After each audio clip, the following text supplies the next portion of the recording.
Radhe Radhe friends, आज मैं आपको राधा रानी की छठी के बारे में बताने जा रही हूँ कि राधा रानी की छठी कब और कैसे करें। राधा रानी की छठी 5वें दिन और छठे दिन कभी भी मनाई जा सकती है। राधा रानी की छठी करने के लिए हम राधा रानी को पंचामृत से भी नहला सकते हैं या फिर कच्चे दूध में 3 बार डुबकी लगवा के फिर उनको स्वच्छ जल से नहला के पीले वस्त्र पहनाएं। अगर आपके पास पीले वस्त्र पॉसिबल नहीं है तो आप उनको नीले या किसी भी कलर के वस्त्र पहना सकते हैं, लेकिन ध्यान रहे कि वस्त्र साफ और स्वच्छ हों। कोशिश करें कि नए हो तो बहुत अच्छा है। और साथ में फिर लड्डू गोपाल को भी इसी प्रकार से स्नान कराना है और उनकी भी दोनों की एक साथ पूजा करनी है।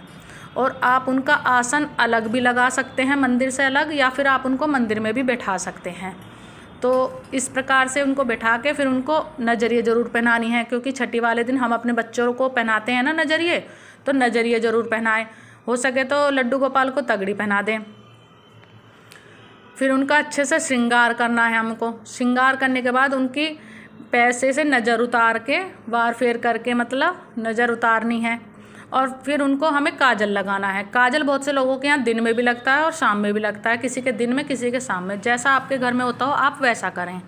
तो काजल कोशिश करें कि घर का बना हो, क्योंकि घर का बना हुआ काजल ही ज़्यादा अच्छा रहता है। बाहर के काजल में केमिकल ज़्यादा होता है, तो इसलिए कोशिश करें घर का काजल लें, वो बन जाए। फिर उसके बाद राधा रानी के चरणों में लगाएं उस काजल को। फिर उसके बाद उनकी आँखों में लगाएं और फिर उस बच्चे लड्डू गोपाल की आंखों में लगाएं। बचे हुए काजल को हम अपने बच्चों के लगाएंगे और फिर अपने लगाएंगे।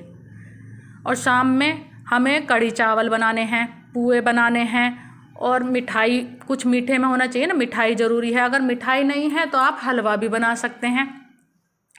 फिर उनका सबका भोग लगाना है। लड्डू गोपाल को भोग लगाने के बाद उसको हमें प्रसाद में मिला लेना है। प्रसाद में मिला के फ्रेंड्स हमको उसे अड़ोस पड़ोस में देना है, क्योंकि ये एक तरह का भंडारा जैसा हो जाता है। तो अगर आप पॉसिबल हो तो आप अड़ोस पड़ोस में दें, अगर नहीं है तो आप अपने परिवार के साथ में उस प्रसाद को ग्रहण करें।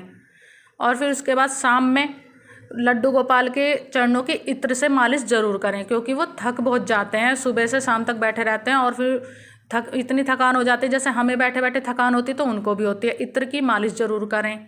फिर उनको बैठा के फिर उनकी नज़र ज़रूर उतारें।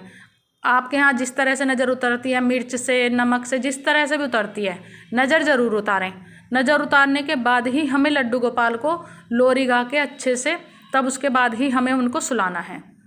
तो इस तरह से देखो, मैंने बिल्कुल आसान तरीके से आप लोगों को छठी बताई है। कोई ज़्यादा इसमें झंझट मैंने नहीं बताई है, क्योंकि मैं भी चाहती हूँ कि कुछ लोगों के पास नहीं होती है फैसिलिटी इतनी, तो वो थोड़े में ही छठी मना लें।